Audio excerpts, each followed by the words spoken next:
지난 시간 이 성경의 권위에 대해서 저희가 잠시 살폈습니다. 모든 성경은 하나님의 감동으로 된 것으로 그 하나님의 감동이 뭐라 했습니까? 불어넣었다. 하나님께서 성경을 기록하시기 위하여 불어넣으셨다. 개입하셨다. 간섭하셨다. 특별히 성경을 기록하는 그 기자들, 성경을 기록한 사람들에게 그 마음을 주신 것을 넘어서 이 땅 가운데의 역사, 정말 눈앞에 벌어지는 어떠한 해프닝, 사건이 일어날 수 있도록 하나님이 개입하셨고, 그것을 본 사람들이 해석하도록, 이것은 그냥 물이 갈라진 것이 아니라 하나님께서 이스라엘 백성들을 구원하시기 위해 개입하신 사건이다라고 해석하게 하셨고, 그 해석한 사람들이 그 하나님의 간섭을 구전, 입으로 전하게 하셨고, 그리고 그것을 기록하게 하셨다. 마지막으로는요, 그렇게 기록된 수많은 문서들이 있었는데 그것을 정경이라는 것으로, 우리가 지금 가지고 있는 성경으로 하나님께서 정리해 주셨다. 끊임없이 하나님은 불어넣으신다, 간섭하신다. 그 얘기를 나누었습니다. 그러면 그렇게 우리에게 다가오시는 하나님의 말씀, 이 성경을 우리는 어떻게 읽어야 하는가? 오늘 베드로 후서를 통해서 저희들은 우리의 그 성경을 대하는 태도를 살펴보려고 합니다. 오늘 19절 보시면 또 이렇게 시작되죠. 또 하나님 말씀을 읽으실 때에 이 앞에 접속사라고 있습니다. 또, 그리고, 그러나, 그런데, 그러므로, 이런 것들은 그냥 흘려서 보지 마시고 한번 생각해 보십시오. 왜 이런 단어를 여기 넣었을까? 사실 이 19절 이전에 베드로를 비롯한 사도들이, 그 교회 공동체 성도들이 얘기합니다. 우리가 너희들에게 이 말씀을 전함은, 이 복음을 전함은 너희들을 미혹하려고 지어낸 얘기가 아니다. 16절에 보시면요, 교묘히 만든 얘기가 아니다, 이런 표현이 있습니다. 그러니까 그 당시에는 사람들이 어떤 종교라는 미명하에 이념이나 사상을 심고 그것으로 많은 사람들을 어리석게 하기 위해서 교묘히 만든 얘기들이 많았다는 것이죠. 신화, 설화, 나름 종교적인 어떤 내용을 담고 있는 이야기들을 만들었다는 것이죠. 그런데 우리가 이 사도들이 전하는 얘기가 마치 보면 이 설화나 다른 종교들의 신화와 닮은 듯 하지만 차원이 다르다, 그 얘기를 하는 것입니다. 그래서 그 근거로 뭘 먼저 댔냐면, 우리가 본 것이 있다. 그러면서 영화로운 예수 그리스도의 모습을 본 적이 있다. 그리고 그때의 하늘에서 이는 내 사랑하는 아들이요라는 음성을 우리가 분명히 들었다. 그러니까 이게 베드로가 얘기하고 있기 때문에 특별히 어떤 사건이 떠오르냐면 그 변화산 사건이 떠오르는 것이죠. 우리는 보았다. 예수님의 옷이 광채가 나고 그 얼굴에서 빛이 나고 거기에 또 다른 두 사람이 있었고, 그들이 얘기하는 중에 하늘에서는 하나님의 음성이 들렸고, 그걸 누가 보았습니까? 누가 들었습니까? 베드로, 야고보, 요한이 보고 들었죠. 그래서 우리는 엉뚱한 얘기를 하는 것이 아니라 우리가 경험한 것을 전하고 있다고 굉장히 핏대를 세워서 강조하고 있는 것입니다. 그런데 보고 들은 것, 증인이죠. 세 사람이 보고 들었습니다. 유대 율법에 의해서는 두세 사람의 증언은 효력이 있습니다. 그럼에도 불구하고 믿지 않으려고 하는 사람들은요, 얼마든지 덮어 씌울 수 있죠. 너희들 세 명이 짠 건지 어떻게 증명할 수 있느냐? 들은 것, 본 것, 기록이 남아있는 게 없죠. 이건 굉장히 주관적일 수 있습니다. 우리 주위에서도요, 어떤 분들은 내가 환상을 보았다. 내 꿈 가운데 주님 말씀하셨다. 때로는 기도 가운데에 음성이 들렸다. 때로는 우리가 그것을 정말 귀히 여기고 존중하지만 때로는요, 의심하기도 하죠. 예전에 제가 잠시 성결교를 다닌 적이 있었습니다. 그러고 보면 제 교단 경력이 굉장히 화려한데요. 처음 신앙은 고신측 교회에서 신앙생활을 했고요. 그러다가 고등학교 시절 저희 집이 이사를 하는 바람에 그 이사한 집 근처에 성결교회가 있었어요. 그 성결교회 다니다가 다시 이제 통합측 교회로 와서 이제 계속 제가 통합측에 있는데요. 성결교 중에서도 다양한 교단이 있는데, 이게 교회가 있는데, 그 교회는 은사, 성령을 굉장히 강조했습니다. 기도를 강조했습니다. 그래서 밤 10시만 되면 그 지하 소예배실이 있는데요. 그 소예배실에 사람들이 모여서 불 꺼놓고 맨날 통성 기도했습니다. 한 번은 제가 고등학교 때 저도 이제 거기서 통성 기도를 하는데 제 친구들이 집에 놀러 왔어요. 그래서 고등학교 제 친구들은 교회를 안 다녔는데 그 친구들 데리고 나 그 10시 기도회 가야 되니까 거기 같이 갔다가 또 놀자 그래서 한번 데려갔거든요. 근데 불이 꺼진 상태에서 그 교회 성도들이 막 통성 기도하고 어떤 분들은 방언하고 하니까요. 그 고등학교 친구들이 한 3명 정도 됐는데 무서워서 도망을 갔습니다. 그러니까 그것이 굉장히 낯선 사람한테는 무섭게 다가왔나 봅니다. 그 정도로 나름 성령의 역사에 열려져 있는 교회였는데요. 저희가 나온 뒤에 어떤 일이 있었냐면 그 교회 예배 시간마다 그 교회 목사님이 선지자라고 지명한 몇몇 사람들을 단에 세우는 겁니다. 그리고 하나님께서 주신 말씀을 대언하십시오라고 했답니다. 참 우리가 의아하지요. 과연 그것이 건강한 것인가? 좀 염려되기도 합니다. 바로 그럴 때 과연 정말 그것이 성령의 감동으로 예언된 것이냐, 아니면 수많은 영 중에 미혹되는 영에 의해서 대언하는 것이냐, 이게 참 모호합니다. 그러니까 우리가 보고 들은 것은 물론 귀하지만 그것을 많은 다양한 공동체의 구성원들과 공유하기에는 어려움이 뒤따르죠. 불신하기 시작하면, 믿지 않기 시작하면 오히려 그것이 믿음을, 우리 공동체를 더 분열케 하는 촉매제로 쓰이기 때문입니다. 바로 그러기 때문에 이 베드로 사도가 19절에 얘기하는 것이죠. 또 그것으로도 부족하니 또 우리에게는 더 확실한 예언이 있으니. 우리가 보고 들은 신앙으로 체험한 것은 우리에게는 분명하지만 믿지 않으려는 너희들, 아니면 믿음 생활을 하려고 하지만 연약한 너희들에게 부족하다면 더 확실한 징표가 있으니 그것은 예언의 말씀이다. 왜냐하면 이 예언의 말씀은 기록되어 있습니다. 근거가 있습니다. 세월이 지나도 변함없이 우리가 보고 읽을 수 있습니다. 그래서 오늘 저희들은 이 예언의 말씀, 이 성경을 어떻게 읽어야 되느냐, 이제 여기에 관심을 갖는 것이죠.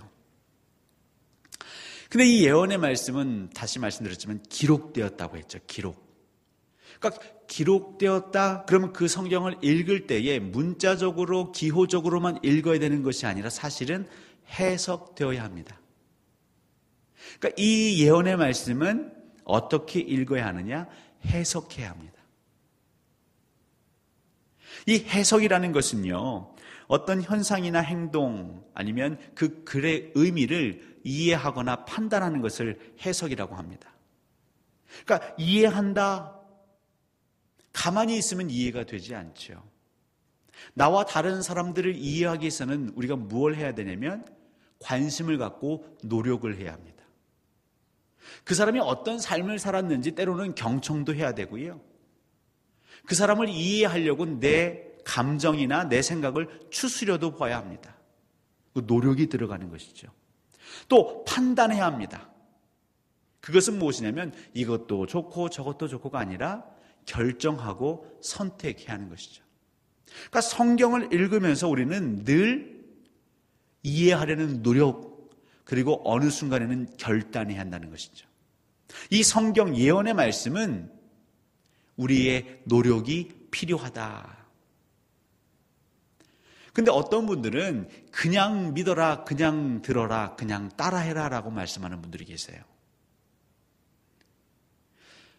제가 역사를 잘 못한다고 예전에 말씀드렸던 것 같은데 암기를 잘 못합니다. 그러니까 무조건 외우라고 하니까 안 외워지는 거고 재미가 없는 것이죠. 최근에 TV에 어떤 스타 강사가 나와서 역사를 많이 풀어줬다고 하더라고요.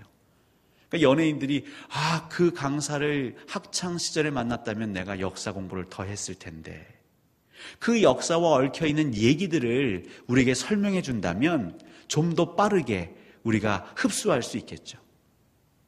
근데 무조건 덮어놓고 믿어라, 따라해라, 순종해라, 그것은 성경을 대하는 읽는 태도가 아니다라는 것이죠. 그러면 우리는 이 성경을 해석함에 있어서, 이해하고 판단함에 있어서 기준은 있어야겠죠. 기준. 우리는 사람이기 때문에 기준이 없지 않습니까? 절대적인 기준이 저희들 안에 없습니다. 그렇기 때문에 우리는 기준을 가지고 성경을 봐야 할 것입니다. 그것이 크게는 세 부류가 있습니다. 모순되는 두 가지가 하나의 세트인데요, 그 세 세트가 있습니다. 성경을 우리가 읽기 위해서는, 해석하기 위해서는 이 세 가지의 관점을 가지고 보아야 되는데요, 첫 번째가 무엇이냐면 이 내재성과 초월성이라는 관점에서 성경을 해석하셔야 됩니다. 내재성과 초월성. 내재성이라는 것은 다른 말로 하면 역사성이라고 할 수 있겠습니다. 우리 인간의 땅에서 벌어지는 역사, 인간이 경험하는 역사, 인간이 이해할 수 있는 현상들, 그러니까 그 내재성과 또 초월성, 인간이 감히 인식할 수 없는 우리 인식 너머의 영역, 그 초월성, 신의 영역이죠. 그러니까 인간의 영역과 신의 영역을 우리가 조화롭게 갖추면서 성경을 해석해야 된다, 이 얘기입니다. 이게 무슨 얘기냐면요, 중세시대까지는 이 성경이 우리에게 열려있는 책이 아니었습니다. 닫혀있는 책이었죠. 성경을 읽지도 못하게 했습니다. 자국어로 번역된 성경이 없었습니다. 오직 원어로 혹은 라틴어로. 그리고 그 성경을 읽고 또 해석할 수 있는 권한은 오직 누구에게만요? 사제에게만 있었죠. 그래서 그것은 항상 초월적인 영역이었습니다. 그 초월적인 영역의 말씀을 그냥 우리에게 전해주면 우리는 그것을 그냥 무조건 따라야 하는 것이죠. 한때 저희 한국 교회도 무조건 목사의 말에 순종해라. 왜냐하면 목사는 하나님의 사자, 말씀을 대언하는 자이기 때문에. 논리적으로는 문제가 없는 것 같은데요, 하지만 오류가 발생할 수 있죠. 그래서 일어난 것이 무엇입니까? 종교개혁이죠. 왜냐하면 그 초월성만 가지고 성경을 해석했더니 점점점 교회가 부패해지는 것이죠. 사제들이 부패해지는 것이죠. 그 교회의 구성원들의 삶이 병들어가는 것이죠. 그래서 종교개혁이 일어납니다. 그러면서 했던 것이 무엇이냐면 이 내재적인 차원에서 또 성경을 해석하는 관점들이 생겨나는 것이죠. 계몽주의 영향으로. 왜 사제만 성경을 읽어야 합니까? 그것을 각자의 모국어로 번역합시다. 그리고 번역하면 읽힙시다. 활자로 찍어냅시다. 그래서 각각의 성도들이, 신도들이 말씀을 접할 수 있도록 그 삶의 자리에서. 근데 여기에서 좀 더 나아간 사람들이 있었습니다. 이 초월성과 내재성을 잘 조화롭게 성경을 해석해야 되는데, 내재성, 역사성, 합리성, 어떤 논리와 이해로만 성경을 해석하는 사람들. 그래서 내가 믿어지지 않으면, 이해되지 않으면 성경을 부정하는 사람들. 홍해를 갈라지는 건 이건 말도 안 된다. 사막의 만나와 메추라기, 이것은 신앙의 은유적인 표현이지 이건 과학적으로 불가능한 일이다. 구름기둥, 불기둥 마찬가지다. 그런 것들은 그냥 우리의 신앙을 더 북돋하기 위해서 표현한 신앙의 언어이지 그것이 이 현실에서 일어났을 리 없다. 왜냐하면 그것은 불가능하기 때문에. 그러다 보니까 자유주의 신학이라는 게 생겨났죠. 자유주의 신학이 생겨나니까요, 성경을 굉장히 논리적으로 학문적으로 풀어놓긴 했는데 무슨 문제가 또 발생합니까? 하나님을 믿지 않습니다. 신앙이 없습니다. 철저한 인본주의로 빠지는 것이죠. 지금 우리 한국교회는 과도기입니다. 어떤 분들은 여전히 무조건 믿어야지 왜 질문을 하면서 성경을 읽느냐. 근데 또 어떤 이들은요, 그 질문을 안 하면 답답한 겁니다. 창세기의 그 에덴 동산, 그 타락 이후에 이 아담과 하와가 아이들을 낳습니다. 근데 그 아이들을 낳은 그 사람들을 보면요, 분명 이 에덴 동산에서만 사람이 시작되어서 인류가 시작된 것 같은데, 사실 에덴 동산 밖에 이미 어떤 사람들이 살고 있었던 것 같은 정황들이 나오거든요. 이 부분은 나중에 따로 저희가 성경 공부할 때에 제가 좀 다루려고 합니다. 그러니까 우리가 기존에 믿었던 신앙, 에덴 동산에 하나님이 남자와 여자를 지으시고 거기서부터 인류가 시작되었다라고 생각하면요, 사실 해석되지 않는 부분이 조금 있습니다. 그러니까 이런 것들을 그냥 묻지 말고 믿어라라고 하는 초월적인 관점에서 성경을 읽으려는 사람들이 있고요. 근데 그것을 따져 묻다 보니까 나중에는 예수 그리스도의 동정녀 탄생도 부정하는 사람들이 있는 것이죠. 그러니까 우리는 철저히 이 내재성과 이 초월성이라는 것을 균형 있게 바라보며 성경을 읽어야 하는 것이죠. 예를 들면 그 모세가 십계명을 받아옵니다. 근데 이스라엘 백성들이 우상 숭배하죠. 그러니까 모세가 내려오면서 그 돌판을 던져버리지 않습니까?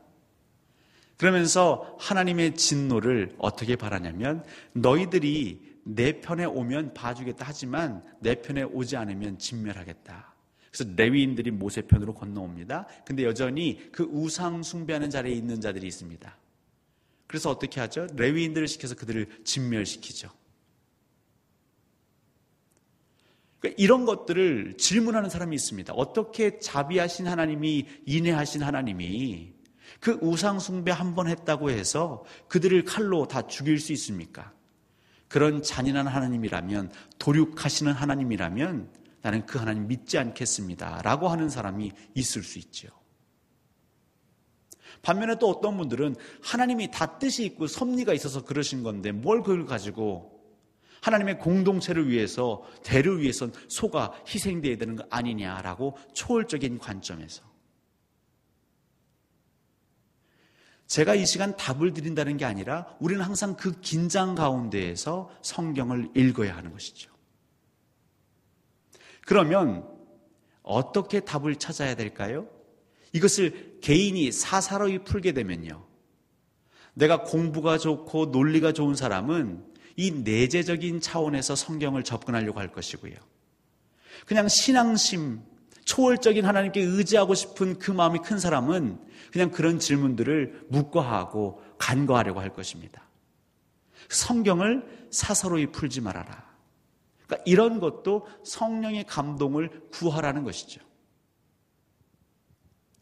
또 성경은 어떤 관점에서 읽어야 되냐면 다양성과 통일성이라는 관점에서 읽어야 합니다. 성경은 굉장히 많은 얘기들을 담고 있습니다. 시시콜콜한 얘기까지 다 담고 있습니다.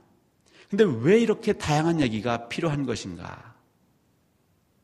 제가 여기에 대한 답을 어디서 찾았냐면 고린도전서 10장 13절에서 찾았습니다. 고린도전서 10장 13절, 여러분들이 잘 아시는 말씀 제가 한번 읽어드리겠습니다.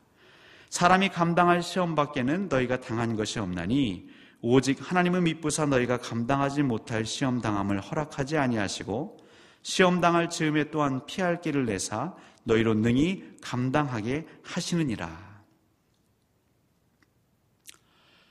저희가 감당하지 못할 시험은 하나님께서 허락하지 않으신답니다. 근데 우리가 살다 보면 너무너무 힘든 시험이 있거든요. 우리 스스로 때로는 한탄합니다. 분명 하나님은 감당하지 못할 시험은 허락지 않으신다고 그랬는데 난 너무 힘들다. 견딜 수가 없다. 여기서 감당하다라는 것이 내 능력이, 어떤 나의 영역이, 내 힘이, 내 영적인 파워가 있어서 그것을 이겨낸다라고 보면 조금 오산일 것 같습니다. 또 그런 시험을 당할 때 우리에게 피할 길을 주신다는데 도대체 그게 무엇인가? 그것은 무엇이냐면 바로 우리 인생의 모든 걱정, 근심, 문제를 그 해법을 담고 있는 솔루션, 해설서를 우리에게 주신 거죠. 그게 바로 성경입니다. 다양한 인생의 다양한 얘기, 남녀노소가 당할 수 있는 모든 얘기, 기쁨과 슬픔과 즐거움과 괴로움, 그 모든 얘기를 사실 성경이 다 담고 있습니다. 그래서 이런 다양한 얘기를 통해서 우리가 하나님 안에서 언약이라는 관점으로, 계약이라는 관점으로, 하나님 나라라는 관점으로, 은혜라는 관점으로, 예수 그리스도라는 관점으로 읽어나갈 때에 그 문제의 해법을 발견할 수 있는 것이죠. 우리는 인생이라는 시험을 치르는 것과 같은데 그 시험을, 그 문제지를 풀 수 있는 답안지, 성경을 이미 손에 들고 살아가는 것이죠.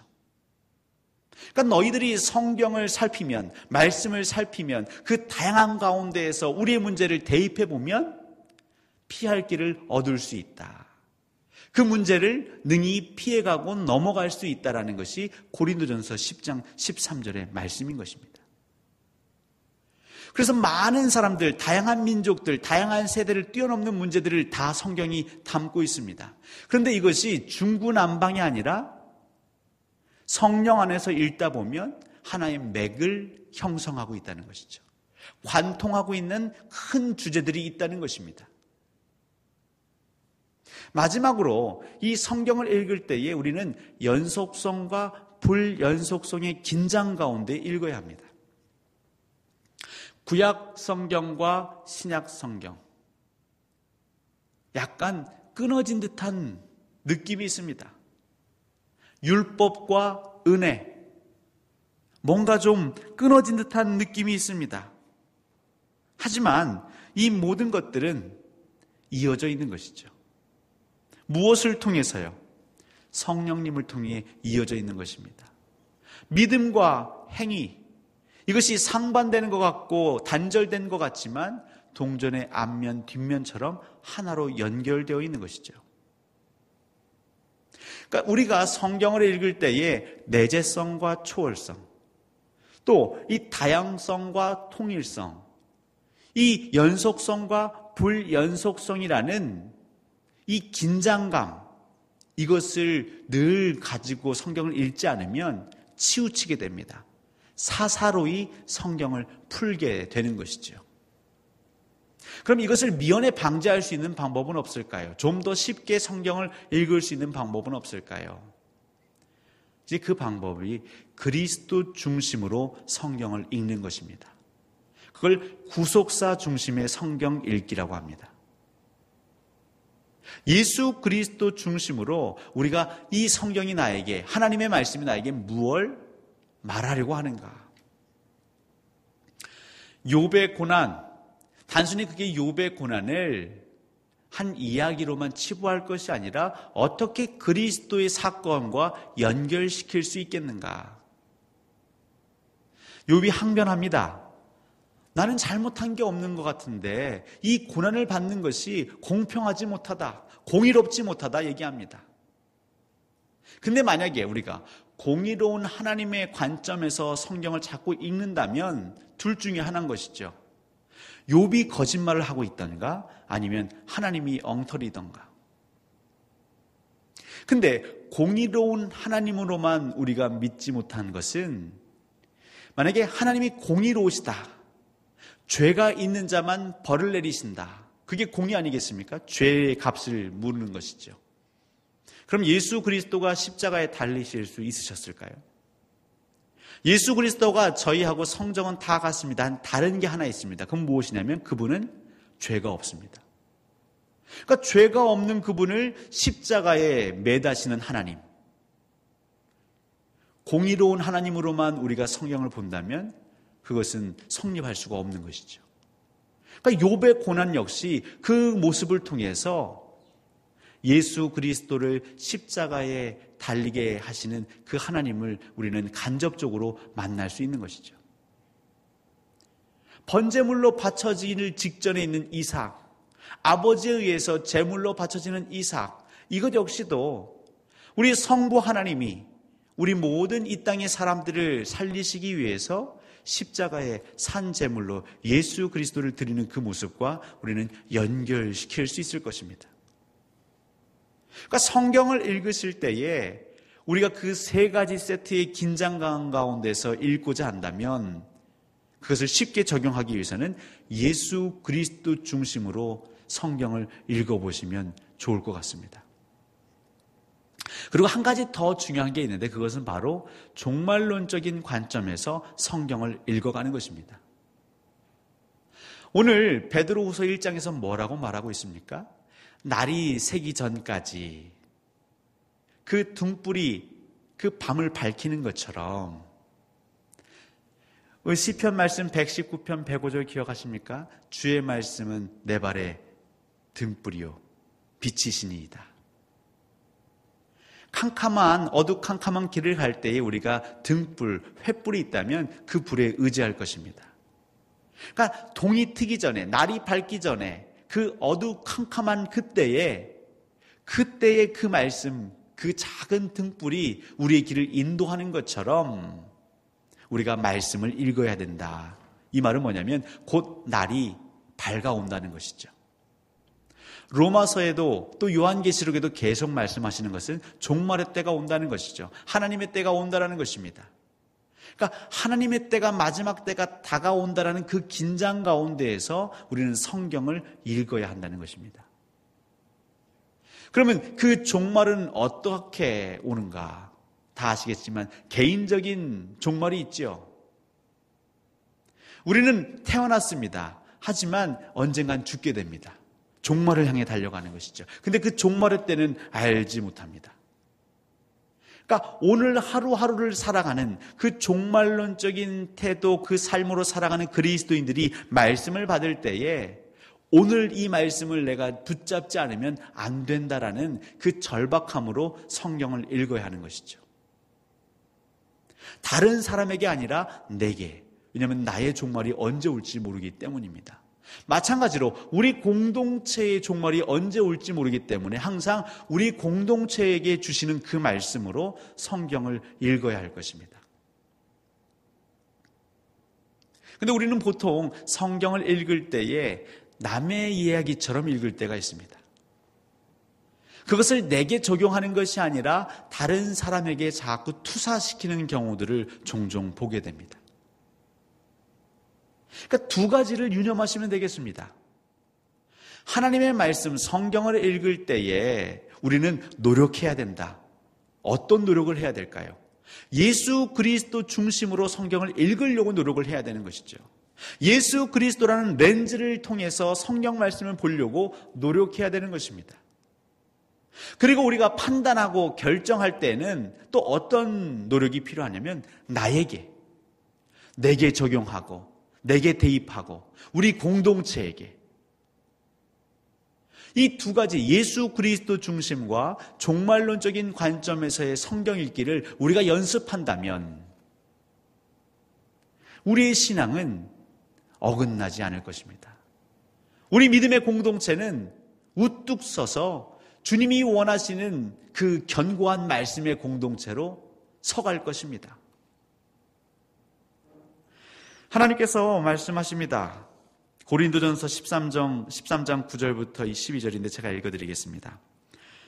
우리는 부분적으로 알고 부분적으로 예언하니 온전한 것이 올 때에는 부분적으로 하던 것이 패하리라.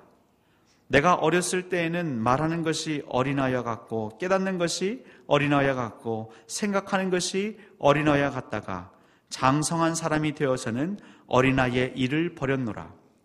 우리가 지금은 거울로 보는 것 같이 희미하나 그때에는 얼굴과 얼굴을 대하여 볼 것이요 지금은 내가 부분적으로 아나 그때에는 주께서 나를 아신 것 같이 내가 온전히 알리라. 그때에는 온전히 알리라. 대신 지금은요 부분적으로 아는 것이죠. 그러니까 우리가 말씀 중심으로 기도하며 성령의 감동으로 이 성경을 읽어 나아가지만 그럼에도 부족함이 있을 수밖에 없다. 근데 부족함이 있을 수밖에 없는데 우리가 마치 성경을 다 아는 것처럼 말씀을 다 통달한 것처럼 내가 말하는 하나님이 되어서 누군가를 향하여 자꾸 선포하고 그것으로 정죄하고 할 수 있을까요? 항상 두렵고 떨림으로 우리는 지금 부분적으로 거울을 보는 것처럼 희미하게 볼 수밖에 없는데 그 윤곽은 볼 수 있겠지만 정확하게 무엇을 묘사하는지 말씀하시는지 보여주시는지 우리가 깨달을 수 없는데 그렇기 때문에 항상 긴장 속에서 성경을 읽어야 하는 것이죠. 내가 성경을 다 안다. 이 말씀이 무슨 의미인지 내가 다 안다. 그것이 아니라 하나님, 이 말씀이 정말 무슨 의미인지 제가 혼돈하지 않게 하옵소서, 오해하지 않게 하옵소서, 오판하지 않게 하옵소서, 한쪽에 치우치지 않게 하옵소서. 늘 성령의 긴장 속에서 두렵고 떨림으로 구원만 이루는 것이 아니라 성경을 읽을 때도 두렵고 떨림으로 성경을 읽어야 하시는 것이죠. 말씀을 받을 때도 우리는 두렵고 떨림으로 하나님의 말씀을 받아야 하는 것입니다. 그러니까 우리가 어떻게 성경을 읽어야 되는가, 어떻게 해석해야 되는가, 어떻게 들어야 되는가, 이것이 완전한, 우리는 노력하고 정말 그 성경을 알고자 하지만 이건 부분적인 것이다. 그래서 우리는 늘 겸손해야 하는 것이죠. 내게 주신 말씀, 내게 깨달은 말씀, 때로는 내게 환상으로 또 환청으로 들려주신 것이 다가 아닐 수가 있다. 또 다른 하나님의 더 크신 섭리가 있을 수 있다. 근데 어떤 사람들은요, 자기가 조금 깨달았다고, 묵상했다고, 아니면 경험했다고 그걸 절대화해서 공동체에 혹은 신앙의 그리스도인 다른 형제 자매들에게 강요할 때가 있습니다. 여러분, 목사가 설교하지만 이 목사의 설교가 절대적입니까? 그렇지 않죠. 항상 여러분 그래서 두렵고 떨림으로 들으셔야 되는 것이죠. 이 중에는 하나님의 음성도 있지만 제가 부족하기 때문에 제 생각도 섞여 있을 수 있습니다. 여러분, 그것을 무엇으로 구별하시겠습니까? 내재성과 초월성, 다양성과 통일성, 연속성과 불연속성, 이것을 담고 있는 예수 그리스도 중심으로 말씀이 선포되어지고 있는가? 종말론적인 관점에서 하나님의 말씀이 들려지고 있는가? 내가 읽으려고 하는가? 들으려고 하는가? 이것이 매우 중요한 것이죠. 결국 성경을 어떻게 읽어야 할까요? 우리 마음의 자세입니다. 성경은 오랫동안 봤다고 해서 하나님 말씀을 완전히 아는 것이 아닙니다. 어제까지 성경 말씀을 알다가도 오늘 우리의 영안이 닫히고 우리 영의 귀가 닫히면요, 첫사랑을 잃어버리는 것이 인간입니다. 하나님의 마음에 합한 자였지만 한순간에 타락하는 것이 인간입니다. 하나님 마음을 흡족하게 하여서 이 세상에 어떤 누구도 가지지 못했던 지혜와 명철을 가졌던 왕도 한순간에 타락하여 이방의 여인들과 그 우상 물물을 받아들이는데 앞장서는 범죄를 행하게 되는 것이죠. 여러분, 선줄로 생각하지 마십시오. 성경 말씀을 대할 때에 선줄로 생각하지 마십시오. 넘어질까 우리 주님은 염려하십니다. 날마다 두려움으로 거룩한 긴장 가운데에서 내가 한쪽으로 치우치진 않았는가? 그것이 사사로운 것입니다. 내가 또 묻고 있는가?